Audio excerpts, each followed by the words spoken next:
the flow. Roll with the Yeah. flow. All right. Well, welcome everybody to the first Master Elements podcast. And my name is Melanin Audacity. You can follow me on YouTube, Instagram, Twitter, and Facebook. I have two co-hosts on the show tonight. Sincere Love to God. How you doing, brother? What's up, brother? Salute. What's going on? And What's going on? ain't nothing. We waiting on Ron, DJ RB Beats for him to join in. He's running a little late and he's going to chime in, I guess, as soon as he can. But again, I'm Melanin Audacity. You can reach me or find me at Instagram, Facebook, Twitter, all social media under the same name, Melanin Audacity, just how it's spelled. Sincere, let them know where to find you. Yep, and I'm Sincere Love to God on all platforms, just the way you see it on the screen.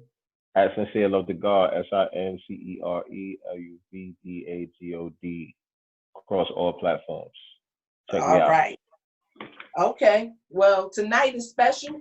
We're all in quarantine, so we have a few topics. One is, of course, this coronavirus. We got I got a bone to pick with Love and Hip Hop Atlanta this week. And then we're going to talk about also Donald Trump's disinfectant injection. Oh Lord, do we have to? Okay. And so that's, and then the last thing, we can do it in any order, the Teddy Riley and Babyface shutting down the internet. We can go into that a little bit. And then I wanted to also touch on the reason why we even started the podcast was because we had a back and forth on your post regarding Ether versus the takeover. So we can get into that as well. Always ready to get into that. Yes, absolutely. Even, what is it, 14 years later, this is still a debate, you know, in many circles. It's more than that. So, it's more than that. It's almost 20 years ago. I said it's more than that. It's almost 20 years ago. That's 19 years ago. Was it 19? Okay, it could. I know it was the early 2000s. Blueprint came out on 9/11. That was 2001. Yeah, exact. Well, damn near. Shit. Damn. Yep. So, and it's still a debate. And you know, Jay and Nas already let it go. They done made a record together, I believe, since then. But in the background, people are still wanting to have this. There's just going to be that forever. So we'll get into that as well. But first, I want to talk about the Teddy Riley and Babyface shutting down the internet. Teddy Riley and Babyface. That's right. That was crazy. That was monumental. That was monumental. You watched the whole thing? You caught it live? Yeah, I did.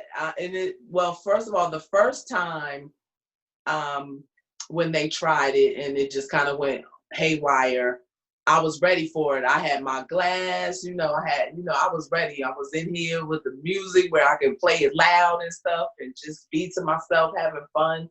And it didn't work. So the second time I caught it by chance, I just happened to be on Instagram. And, when someone goes live, you get the notification. I was like, oh, shoot, I didn't even know they scheduled the rematch, if you will.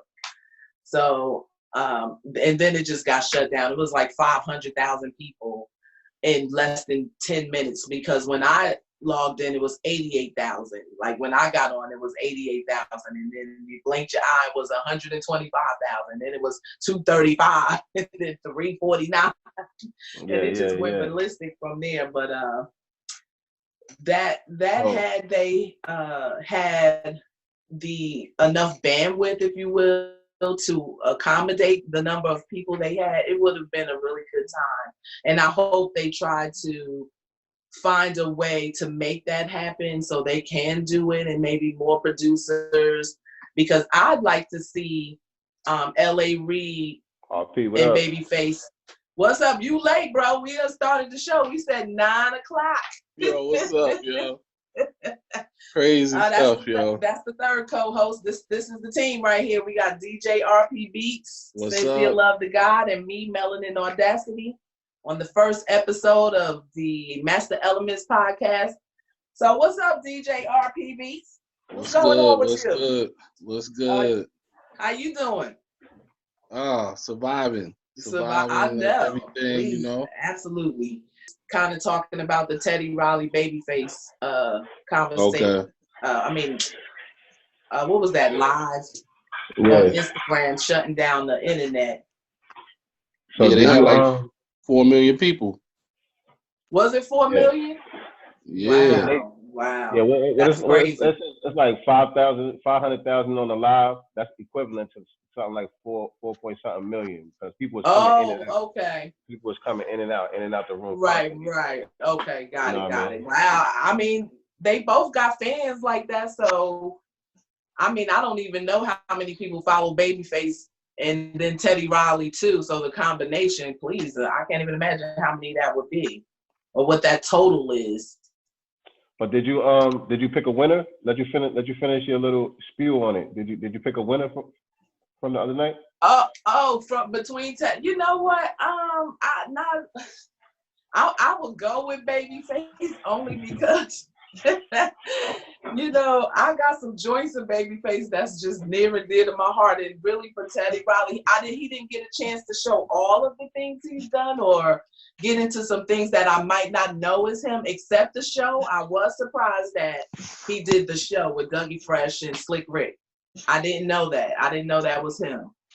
And that was like one of my first rap songs outside of Rapper's Delight that I learned all the words to. So right, yeah, the show. I love that. Yeah. That's one of them joints. Classic. Yeah. Okay. It's right now, Ron. So you got it good. So for me, who do you think won? If I would give it to anybody, it's only gonna be because of presentation, and that would be Babyface. I give it to him on presentation. You know, he was just way more smooth, way more prepared, polished. You know, all the technical difficulties was on Teddy Riley's side of the game, and you know, just the way Face had his whole setup here in the studio. He got the candles burning, and then pulling out. Yeah, it was tight. It was tight. He pulling out the guitar on you, doing live performance. Yeah, he was killing it, yo. Yes, and then he throwing little slick jabs the whole night and all that. He was a little more savvy. Yeah. As far as his presentation. But joint for joint, it's still a toss up. And they both still got way more joints in the chamber. Like neither one of them was too deep in their catalog. You know, there's way more joints that I was waiting to hear, but you know, it went the way it went. It was a good time. I think it was good. The thing that I liked about it was a lot of young people tuned in, man. It wasn't just us and the older generation. A lot of young people was tuned in, getting a lot of education on the ones that came before them. You know what I'm saying? Because a lot of those songs is being sampled now. You know what I'm saying? Yeah. So they're like, I didn't know that was. This is an old song. So now they're going back. You know, ever since they've been doing this Verzuz thing, everybody's catalog, they sales been going up. Niggas been jumping back on the charts and all that. Yeah. The young ones is just now discovering it. So they going to the streaming platforms and they checking out all this old music. And now the sales is going up. The chart status is going up. So it's a win for everybody. True. Yeah, that's true. So who you giving to, Ron? I mean, RPB. I'm going with Babyface. Just like Sense said, he was polished from day one, from the first time, even they had to cancel, but his sound was clean, his presentation was perfect. He picked the right joints. He told some good stories. And he told good stories. You know, his connection with Michael Jackson, all of that, like how they were best friends. I didn't even know that. I want to touch on that a little bit. Yeah. Yeah, because he had threw something out there, and I ain't see a lot of comments in the comment section, but I'm like, whoa, he just said some shit right there. He was talking about how Michael Jackson was pissed off because him and Madonna had did something together, and she wanted him to dress up like a girl in the video. And Michael Jackson was like, what? Why would she ask me some shit like that though? Like, what the hell is wrong with her? like, I'm not dressing up like no what? girl. I didn't catch that. Yeah. He said that. I said, oh. Yeah, he said it was some shit that people ain't really hear. You know what I mean? Wait, like, did he say that on the first night or the second? No, on the second night. Yeah. It was, you had to really listen, on the second night. It was on the second night. It was on the second night because Teddy Riley played the joint from Space Jam. Yeah. Mm-hmm. And that's when he told the story. He was like, yeah, you know, because he told Teddy, he was like, yo, Michael really liked you. He used to always tell me about, you know, how much he really liked you. He really dug you, you know. Yeah. Like stuff like that. Like, you know what I mean? Like how he was sharing insight like that. That was real good. And that touched Teddy too, because his face changed a little. That touched him. Yeah. That was, and he didn't even, and yo, he didn't even touch his Whitney Houston records. Like you were saying, like he didn't even really go in. No. You know what I mean? The SWV bag didn't come out. No. He touched none of that stuff. He didn't touch his Bobby Brown stuff. He didn't even do Keep Sweat. Like he got joints. He got joints. Wait a minute, who? Riley or Babyface? Teddy Riley. Okay. I'm talking about Teddy Riley. I'm talking about Babyface with the Whitney. You know what I mean? As far as the Whitney and the Brandy and all, you know what I mean? Like, he didn't even go in. You know what I'm saying? The Waiting to Exhale soundtrack. He did the Waiting to Exhale. He didn't touch none of that, yo. No, he touched none of that. But you know what else was funny too? Was Babyface's his whole face. Like when he was ready to drop something, his face was like you can't. Like his facial expressions was killing me. I was like, but he would say like Sis say, he would say little slick comments like, you know, oh that was cute. Or you know, like stuff like that. The way he was pressing it and bringing the song on, like he knew this was gonna set it off, you know. Yeah. Well, like, so I guess that's cool. 3 the hard way for Babyface and the Teddy Riley battle. Babyface is the winner. Babyface got that all the way. Give it to the OG. Even though my personal preference would be Teddy, you know, because Teddy was more for the streets and all that. You know what I'm saying? Right. His music resonated more. I kind of thought it was a mismatch at first when I was like, why would it be Teddy Riley versus Babyface? Because Babyface is the lover. He the tender lover. Like he's a smooth. Yeah. Right. And Riley is from the streets. So I think if anything, it should have been Teddy Riley versus maybe Puffy or Jermaine Dupri or something like that. Because they, you know, street or more hip hop oriented. Hip-hop I ain't gonna say street or whatever. Now Puffy said him and Dr. Dre are looking to go at it now. Yeah, that'd be interesting. Okay. Well, I'll tune in for sure. You know that I'll definitely be there for it. So it's a lot of matches that can happen though. You know, the West Coast stuff. We got what's the other producer over there on the West Coast? Pick your one dream matchup that you want to see. Me, that's what I was saying before when Ron was coming in. L.A. Reid and Babyface against Jimmy Jam and Terry Lewis. Yeah, I even posted that in the comments. Like that's what I would like to see. I got two. I got Kanye versus Pharrell. Okay. I think that would be crazy.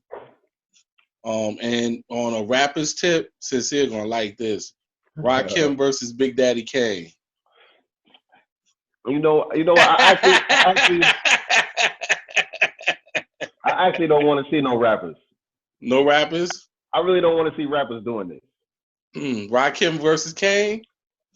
Rakim versus Kane, I see the appeal of it, and I would definitely tune in. But Rakim got that, man. Rakim catalog is way deeper than Kane catalog. Yeah. You know what I mean? Like, it's like I was saying, I don't want to see the Lauryn Hill, Erykah Badu joint. Me personally, I'm like, no, you can't do that to my heart. Like, I can't do it. Yeah, but Lauryn only got the one album. Yeah, but she got 2 albums with the Fugees. Right. And she got the she got that live album, yeah. But the live album is of the songs from the Miseducation, right? No, that's all new. Those are all brand new songs. That was all new stuff. I guess I got it. I always assumed that was her live rendition of the Miseducation. I haven't even seen that. No. Oh. All right. Well, with regard to Teddy Riley. Mm-hmm. I didn't mean to cut you off. What'd you say? No, I was saying about the Unplugged joint. I was just saying that was just a raw, stripped down introduction of brand new songs that she had at the time. Nobody had heard them songs. She was performing. Oh yeah, see, I didn't know that. Yeah. All right, well, we got to move on in the essence of time, to this. I don't want this to be a cursing pod, I guess, because I don't know once down the road that mess with our money and our advertising. But this is the first video, and look at here. This gotta fix my mouth right. I'll do my best. Trump said we need to put some disinfectant. If we want to kill this coronavirus, we need to inject ourselves with some Lysol, some bleach, some spick and span. Like, really? We have to talk about this. What did you think when you first heard about it? Me, honestly, I kept on scrolling because I knew that's not really what he said. You know what I mean? I knew that it was what they always do with Trump. You know what I'm saying? And I ain't no Trump supporter or nothing. I ain't right at all. But anything he say that could be twisted any type of way, they always do it. You know what I'm saying? Mm-hmm. I really don't give it too much of my energy. I read the article just to get to the quotes. Once I got to the quotes to see what he actually said, I'm like, all right, cool, I'm out of here. And I ain't click on no more of the article. Mm-hmm. So there was some more context is what you're saying, because I wasn't interested in trying to find out whether, it was in context or what context it was, but I just felt like that should never have come out of his mouth to say that, period, because he's an idiot. He's an idiot. He's not the brightest dude or whatever. And he's speaking on the fly. It's a live press conference and he's talking to the guy on the fly. So it sounds kind of crazy when he said it, but he's really just floating ideas around. He's like, we was talking about putting a laser and doing something with a light and this, that, and the third. Yeah, the way he was saying that was like, and he was like, yeah, the disinfectant kills it, so I don't know, maybe we can inject that or something. Like he wasn't really. It's not the way they make it seem like he really sat down and thought about this and he did his master plan. Right. But ultimately. I just feel like he's an idiot. He is supposed to be the leader of the free world, correct? Or at least the United States, because I don't know about the free world, but that saying inject and disinfect, them two things can't even come up in the mind of the same. In the body, in the body, yeah. That was not to address this. People dying left and right, and you making light of it, talking about some. Maybe we can inject some disinfectant. Like really? I mean, if it was some kind of way where it was jokey, I don't think 50,000 people who lost their loved ones gonna think that's funny. No, I just don't. There's no way to. I just don't understand him, and the fact that he has no kind of sympathy for nobody is really irking. Like, I don't get that. He should have sympathy for these people dying in 60 days, 50,000 people in the United States. That's crazy. And I'm sure it's even higher today. I stopped watching the news, but 50,000 people in 60 days is something. It's not funny at all. It's nothing to joke. It's no joke. It's not funny, and I just want to share with y'all. I have some people that I'm very close with that are nurses, and I was building with some people about it, and from their perspective, what they're seeing in the hospital setting as nurses is horrific. And they're like sharing stuff with me, like, you know, people coming in there and they're expiring left and right. They're working in this environment where it's there, and a lot of the staff already have it. So they're trying to treat people. They don't have a way to really treat people. You know what I'm saying? And they're catching it while they're there trying to help other people. Mm-hmm. You know what I'm saying? So they're exposed to that. And then, you know, in my conversations earlier, it was like, you got to look at it like, if you get it, there's no real immunity to it. You know what I'm saying? It's like, if you get it, you can get it again. So there's something to this. There's some form of intelligence to this thing, you know, and it's very shocking to see that, you know, they're working under those kind of conditions, and a lot of them are starting to die off. Yeah, it is trying to treat other people. Yeah, it's very scary because the information that I have or understand is that they don't know how we are contracting it, for one. Mm-hmm. There are people who are carriers who don't have any symptoms who can still pass it to other people. And then, so how do you determine when, you know what I'm saying? It puts you in a place like, dang, you can't trust nobody. You understand what I'm saying? You don't know what you're dealing with nobody, because just because they don't have symptoms doesn't mean that they're not a carrier. And then you get it and your immune is weak and you be dead in 2 weeks. It'll affect you differently, right? Yeah, and that's what's really scary about it. So I hope they come up, you know, really get the most intelligent people, scientists, doctors, to put their minds together to figure out what it is, how to, you know, what vaccine can make us not catch it. And then they have to produce it. How long that's going to take, I don't know. And in the meantime, we're still contracting and moving this stuff and losing people in 50,000 every 60 days. Eventually, is, you know, that's crazy. Yeah, I don't think I would ever be in a place where I would trust the vaccine. No, me neither. Because one thing about it is that we understand with vaccines, it's like they have to put a dead version of the virus in it to give it to us, in order for it to build up that immunity. I mean, that's what a vaccine is.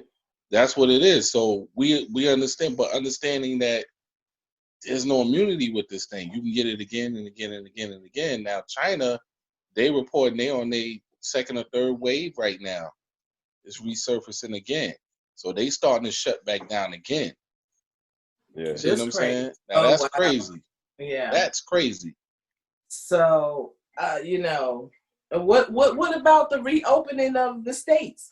Did Georgia open? Yeah. What's up with it, man? I mean, I ain't been out there, man. You know what I'm saying?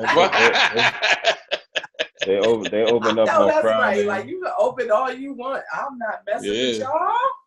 Yeah, at all. Period. They opened on Friday, man. I've been hearing that, you know, people been out. People been partying. People been hitting them nail salons. People, you know, they out there. I'm like, okay. Yeah, I don't know about that. Hopefully, I don't know about. Hopefully, everything is all good. You know what I mean? And you know, the ones that went out there, you know, they volunteered to be the test dummies. So hopefully everything is all good with them, and then I could take my ass back to work. So. Right. Yeah, that's just it. You know, I was in Walmart last week, and you know how so they have a certain amount of people who can be in the store at any given time. So say if it's 150 people, say in the morning when they first open, and that's kind of the rotation. And as people are leaving, they're letting 5 leave, they let 5 go in, you know, that type of rotation. So I'm shopping, you know, I'm on a mission because I don't want to be lollygagging, taking my time shopping when people standing in line to get in either. So I'm zooming through, you know, I got my list so that I can get what I need so I can get in and get out so people can come in. And as I'm shopping, I see something out my peripheral coming up on me, and I go to turn around, and it's this little robot, and it's rolling by itself with like an arm. You know how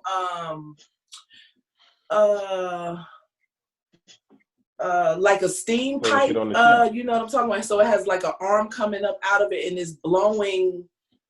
I'm assuming disinfecting or sanitizing the air like a humidifier would. Blowing out, it looked like steam, like a light mist or whatever. So maybe that's part of how they can help with keeping the germs down. I don't know what the steam or what's in the steam that can sanitize the air, maybe some Lysol water or something or whatever. So maybe that is a way that, you know, the stores can allow more people to come in at one time if they have these robots shopping along with people as well, sanitizing the air. I don't know if you guys do the shopping, but, you know, ask your significant others if they've seen this robot in the store. So I'm not sure.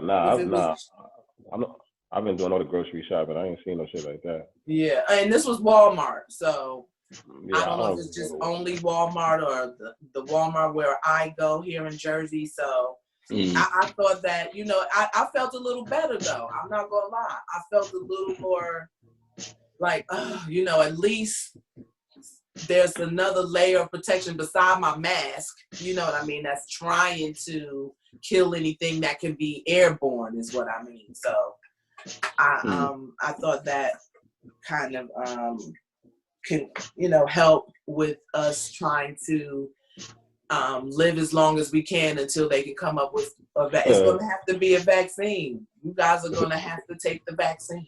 We all are. Nah, you could miss me with that shit. You could miss me with that one. But how? You gonna get it? Yeah, that's what they say about everything. My son don't got no vaccine since the day he was born. And when he was a baby, like the first couple doctor visits, I used to be in there battling with the doctor. And I'm dropping shit on her that she don't even know about. Because in the medical field, they don't even know this information for real. You know what I'm saying? They don't know what's inside the vaccine.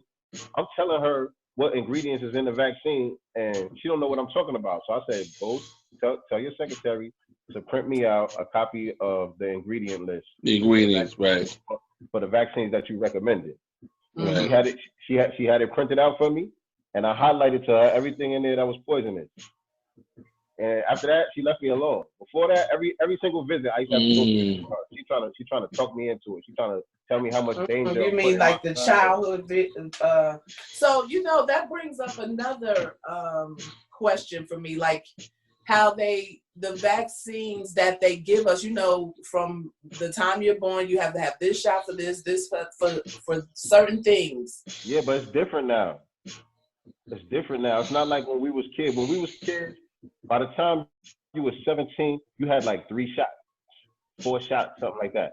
Now, you got like 30-something shots before you're 2 years old. Right. Wow, that must be new. You know, I don't have no. Yeah, your son's grown. That's what I'm saying. Like now, the schedule is way more intense. They trying to inject them with all types of stuff. Yeah. Wow, I didn't know that. I had to we can do a show definitely on vaccines and just totally just kind of. Or nothing like that. I ain't know, but you know, I follow, you know, the information that I trust. You know, people that's been on the job studying this stuff. You know what I mean? Robert F. Kennedy Jr. He's been out there. The dude from the CDC, it's a scientist from the CDC that blew a whistle about it. He was part of the development of the MMR vaccine, and he blew the whistle talking about how it causes autism, and particularly in Black boys. It causes autism more in Black boys than any other child. Wow, and that's the MMR? Yeah, the measles, mumps, and rubella. Wow. And this is the scientists from the CDC who worked on the whole project developing this vaccine that came out saying this. And he's been trying to petition Congress to bring him in front of Congress so he could testify what he knows. So this is real. Ain't no conspiracy theories or nothing like that. This is real stuff. Yeah, and some of those diseases that those vaccines were made for kind of no longer exists, but I don't know if that's because we are vaccinated. So I'm not sure, and I'll do a little research and see what I could come up with. But that's very interesting, and I would like to know, although I'm past the vaccination stage as far as I know, and then Isaiah is as well, so we'll have to see. Both of y'all gonna be in line for that COVID vaccine, though. I'm getting it. Sorry. You know why? Because somebody shared a post about what you go through when you get that, and my biggest fear has always been suffocation. You know how people play with you and they put a pillow over your face and try to act like I've never played that shit. I'm gonna box you. It's gonna be on and popping if you try that with me. Like I've never played that game. So the fact that it says it makes your lungs and you can't breathe, that scares me to death, even thinking that that's what it'll do to you. So that fear. Just keep in mind that the fear stresses your immune system.